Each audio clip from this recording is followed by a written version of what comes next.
I just threw a truck at a dragon. I love my life. This is Peter Rosenthal, head film critic for The Onion. Today, I'll be discussing Shazam, Fury of the Gods, the latest film in the DC cinematic universe, and one that, in my opinion, anyone should be able to go see by themselves without being called a weird loser or pedophile by a really shitty group of teenagers in the theater. Fury of the Gods continues the story of teenager Billy Batson, who, upon saying the magic word Shazam, can transform into his adult superhero alter ego. It's a lighthearted and unpretentious good against evil story that every filmgoer, young or old, ought to be able to watch without a gang of delinquents laughing at them the whole time and calling them a sad old child molester just because they're there alone in the middle of the day. Directed with a wry touch by David Sandberg, Shazam is a welcome break from the more self-serious superhero fare swamping the market, bursting with whimsical humor that will surely appeal to both young fans and seasoned critics who are just at a matinee screening to do their goddamn job. Though I bet most of it went way over the heads of those little shits sitting in the back row who'd rather focus on pelting me with M&Ms.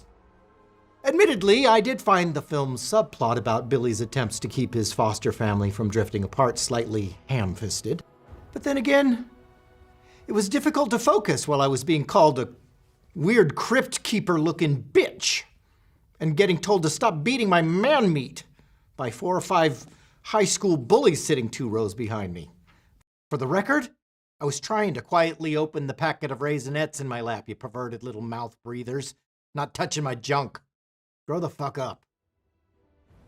The always formidable Helen Mirren joins the film as the villainous Hespera, one of the 3 daughters of Atlas, delivering a performance full of seething disdain for the film's younger protagonists. A hatred I'm sure any moviegoer who just wanted to enjoy a bit of cinematic escapism in peace would totally get. I sure as hell did. However, it was the second act of the film that delivered its most harrowing and profound moments, as I spent the majority of it in the bathroom, sobbing after those assholes dumped a full cup of blue raspberry icy on my head. God, why are kids so mean? With its pulse-pounding action scenes and crisp visual effects, the film is ultimately one that's tailor-made to be seen on the big screen, preferably at a theater where the employees take the threats against you seriously and protect you from a gang of brats who have no respect for their elders or the art of cinema, which is not the AMC Theater on Clybourne, that's for sure.